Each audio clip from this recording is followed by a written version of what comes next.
Assalamualaikum warahmatullahi wabarakatuh. Perkenalkan nama saya Saskia Puspa Medina. Saya dari kelas 12 2. Di sini saya akan menjelaskan materi bahasa Indonesia bab 2 mengenai temanya wirausaha untuk masa depan.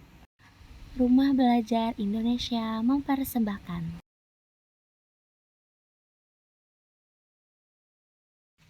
Yang pertama ada menyimak informasi dari media. Kemajuan zaman dan teknologi menjadi pemicu bagi kita untuk memanfaatkannya sebagai peluang menghasilkan keuntungan. Untuk menjadi wirausaha, ada beberapa langkah yang dapat dilakukan. Di antaranya, kita dapat mulai dari yang kecil, mengembangkan rencana bisnis, dan terlibat di setiap aspek usaha yang kita lakukan. Tidak kalah penting adalah membangun tim yang baik, membangun jaringan, dan selalu mengembangkan diri. Selain itu, kita sebaiknya juga menantang diri sendiri, berani mengambil risiko, dan percaya diri. Selanjutnya ada pengertian dari wirausaha. Wirausaha adalah kemampuan seseorang untuk menciptakan, mengembangkan, dan mengelola usaha bisnis secara mandiri dengan menanggung risiko dan mengambil peluang untuk mendapatkan keuntungan. Wirausaha juga dapat diartikan sebagai proses memulai dan menjalankan bisnis baru dengan memanfaatkan peluang yang ada untuk menciptakan nilai tambah bagi diri sendiri dan masyarakat. Lalu, yang kedua, ada mengenal instruksi dalam teks prosedur kompleks. Kegiatan wirausaha memerlukan prosedur, arahan, dan petunjuk yang tepat agar berjalan lancar dan juga terencana. Fungsi teks prosedur yaitu untuk menggambarkan sesuatu dilakukan secara lengkap melalui serangkaian tahapan. Contoh teks prosedur kompleks yaitu ada resep, aturan permainan, eksperimen sains, dan aturan keselamatan jalan. Teks ini juga berhubungan dengan perilaku manusia, misalnya bagaimana hidup bahagia atau bagaimana menjadi sukses. Teks prosedur terdiri atas 3 jenis, yaitu teks prosedur simpleks atau sederhana, kompleks atau rumit, dan protokol. Selanjutnya ada pengertian, tujuan, dan ciri dari teks prosedur kompleks. Teks prosedur kompleks merupakan teks yang berisi langkah-langkah yang harus ditempuh untuk mencapai tujuan yang diinginkan dan terdapat penjelasan atau keterangan dalam langkah tersebut. Teks prosedur kompleks ditulis dengan tujuan untuk menunjukkan atau menjelaskan cara mengerjakan sesuatu dengan langkah-langkah yang urut. Ciri teks prosedur kompleks sebagai berikut. Yang pertama, ada berisi langkah-langkah atau tahapan, langkah berkelanjutan dengan penjelasan. Yang kedua, menggunakan syarat atau pilihan. Yang ketiga, disusun secara informatif. Yang keempat, bersifat objektif, logis, aktual, akurat, dan universal. Yang kelima, ada penjelasannya secara mendetail dan rinci. Yang ketiga, ada struktur dan kaidah kebahasaan teks prosedur kompleks.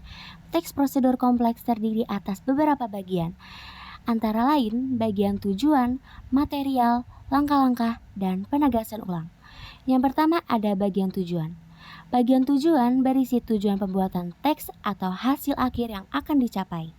Yang kedua ada bagian material yang berisi informasi tentang alat dan bahan yang akan digunakan.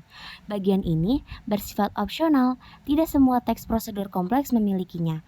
Bagian material biasanya ada di resep masakan, cara merakit komputer, atau membuat kerajinan. Yang ketiga ada bagian langkah pengerjaan. Di sini berisi cara-cara yang ditempuh untuk mencapai tujuan. Bagian ini disusun secara berurutan. Yang keempat ada bagian penegasan ulang sebagai penutup. Di sini berupa kesimpulan atau sesuatu yang harus diperhatikan. Selanjutnya ada 3 kategori pembahasan pada isi suatu teks prosedur kompleks. Yang pertama ada teks yang berisi cara menggunakan alat, benda, maupun perangkat lainnya sejenis. Misalnya, cara mengendarai mobil secara manual atau cara menggunakan komputer. Yang kedua, ada teks yang berisi cara melakukan suatu aktivitas. Misalnya, cara efektif membaca buku, cara berolahraga ketika hujan, atau cara melamar pekerjaan. Yang ketiga, ada teks yang berisi kebiasaan atau sifat tertentu. Misalnya, cara menghilangkan kebosanan. Selanjutnya ada kaidah kebahasaan teks prosedur kompleks. Kaidah kebahasaan yang dominan dalam teks prosedur kompleks antara lainnya yaitu Yang pertama ada kata kerja imperatif, yakni kata yang merupakan perintah, keharusan, atau larangan. Contohnya, ambil nomor antrean di loket. Tunggu sampai mendapat panggilan dari petugas. Yang kedua ada menggunakan kata teknis, yaitu kata yang menunjukkan kekhasan topik teks prosedur kompleks. Kamu harus peka terhadap penggunaan kata-kata khusus di bidang tertentu. Contohnya, surat pengantar RT atau RW, formulir F101 dan NIK atau nomor induk kependudukan. Yang ketiga ada menggunakan bilangan urutan atau angka yang menunjukkan urutan. Contohnya 1, 2, 3.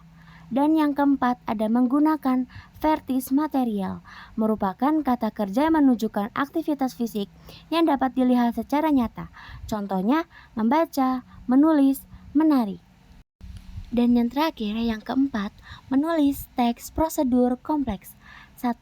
Menyajikan data di dalam teks. Teks prosedur kompleks akan akurat dan lebih terpercaya apabila dilengkapi data. Data bermanfaat memperjelas informasi dan mendukung ide pokok teks. Data dapat disajikan dalam berbagai bentuk, misal bentuk grafik, plot, diagram, dan teks. Yang kedua ada tahapan menyusun teks prosedur kompleks. Yang pertama ada mencatat kegiatan yang pernah dilakukan, kedua ada menentukan tema kegiatan, yang ketiga ada membuat kerangka teks, yang keempat ada mengumpulkan alat dan bahan, dan yang kelima ada mengembangkan kerangka. Sekian video presentasi dari saya, kurang lebihnya mohon maaf. Wassalamualaikum warahmatullahi wabarakatuh.